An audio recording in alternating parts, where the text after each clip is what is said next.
Dios les bendiga, mis hermanos y mis amigos. Dios les bendiga. Les saluda el pastor Carlos González. En esta ocasión queremos hablar acerca del libro de Habacuc.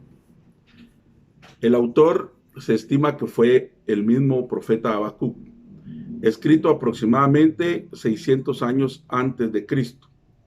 El tema principal es: el justo por su fe vivirá. Tres palabras claves que vamos a encontrar a lo largo de este libro es fe, por qué y ay de aquel. Hablemos del autor. Su nombre significa ceñir, lo mismo en el sentido de ser ceñido por Dios. Así, fortalecido por él para llevar a cabo su difícil tarea, como ceñir a otros, y así alentarlos en tiempos de crisis nacional. La nota final dedicada al músico principal en el capítulo 3 y verso 19, quizás signifique que Habacuc estaba acreditado para poder estar en el templo para celebrar los cultos. El profeta está imbuido de un sentido de equidad que no le permite ignorar la injusticia que le rodea. También ha comprendido la necesidad de presentar las grandes preguntas de la vida al que creó y redime la vida. Hablemos un poco acerca del trasfondo de Habacuc. Vivió durante uno de los más críticos periodos de la historia de Judá. El país había descendido de las alturas de las reformas de Josías hasta las profundidades de los abusos que sufrían sus habitantes. Las medidas opresivas contra los pobres y el colapso del sistema legal. El mundo que rodeaba a Judá estaba en guerra, con Babilonia ganando ascendencia sobre Asiria y Egipto. La amenaza de invasión desde el norte se sumó a los problemas internos de Judá. Habacuc probablemente escribió su libro en el intervalo entre la caída de Nínive en el 612 a.C. y la caída de Jerusalén en el 586 a.C. Hablando un poco acerca del contenido, el libro de Habacuc ofrece un relato de una jornada espiritual, testimonio del peregrinaje espiritual de un hombre que transita de las dudas a la fe. La diferencia entre el comienzo del libro, en el capítulo 1, del verso 1 al verso 4, y su final del capítulo 3, del verso 17 al 19, es impresionante. En los primeros 4 versículos, Habacuc demuestra estar abrumado por las circunstancias que lo rodean. No puede pensar en otra cosa que no sea la iniquidad y la violencia que ve en medio de su pueblo. Aunque se dirige a Dios, en el capítulo 1, verso 2, cree que Él se ha ido de la escena de la tierra. Sus palabras han sido olvidadas, su mano no se manifiesta. Dios no puede ser hallado en ninguna parte. Los hombres están en control de todo, lo que es peor, los hombres malos. Ellos actúan como se esperaría de quienes no tienen ningún freno de Dios. Palabras y frases como estas describen la escena: iniquidad, dificultades, saqueos, violencia, pleitos, contiendas, la ley ineficaz, la justicia nunca prevalece, los malvados tienen cercados a los rectos. El juicio de los perversos prospera.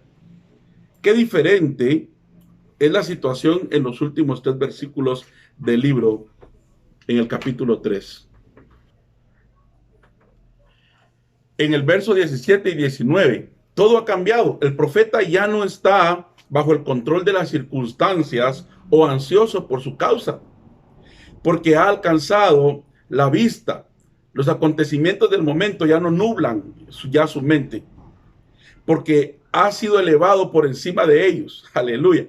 En lugar de dejarse dominar por las contingencias del mundo, Habacuc ha puesto su esperanza en Dios. Ha comprendido al final que el Señor se preocupa por sus seres, por los que Él ha creado, por el pueblo. Dios es la fuente de su fuerza y su alegría. Se da cuenta de que ha sido llamado para propósitos más altos, y en mis alturas me hace andar, dice el capítulo 3, verso 19. La etimología del último párrafo contrasta de manera notable con la del primero. Me alegraré en Jehová. Me gozaré en el Dios de mi salvación. El Señor es mi fortaleza. Hace mis pies como de sierva. En mis alturas me hace andar. Capítulo 3, versos 18 y 19. Así que Habacuc ha pasado de la queja a la confianza, de la duda a la fe, del hombre a Dios, del valle a la cima. Si lo central del evangelio es el cambio y la transformación del libro de Habacuc, entonces esto demuestra una renovación evangélica. En el centro del cambio y en el centro del libro se alcanza este claro credo de fe. El justo por su fe vivirá. Capítulo 2, verso 4. Para el profeta la promesa es para protección física en tiempos de insurrección, de guerra. Cuando la anunciada invasión extranjera se ve convertida en una realidad, ese remanente de justos para quienes Dios es su Señor, quienes confían y dependen de Él, serán liberados y librados y vivirán. Para algunos escritores del Nuevo Testamento, como Pablo, el autor de Hebreos, esta declaración de confianza y fe se convierte en evidencia del poder del Evangelio para darnos la certeza de la salvación eterna. Para Martín Lutero, ese tema de Habacuc se convirtió en el lema de la Reforma. Habacuc, ¿cómo podemos hacer una aplicación para nosotros en este tiempo? Habacuc nos recuerda que la cuestión del por qué se debe preguntar y tiene que ser planteada esta pregunta, es porque las circunstancias de aquel momento lo llevaron a preguntarle a Dios acerca del aparente triunfo de la injusticia en su tiempo. Como creía en Dios, pensaba que Dios debía tener una respuesta para aquel problema. Sus preguntas demostraban la presencia de la fe, no la ausencia de la fe. Para un ateo, la pregunta ¿por qué? No tiene sentido. Para un creyente, esta solo puede ser respondida por Dios. El apóstol Pablo toma la declaración de Habacuc, capítulo 2, verso 4, y la convierte en el corazón del evangelio. La justicia de Dios solo se alcanza por medio de la fe. De forma que la manera justa de vivir es por la fe. Habacuc llama a los creyentes de todos los tiempos a confiar en Dios, a ser fieles y así vivir como Dios quiere que se viva.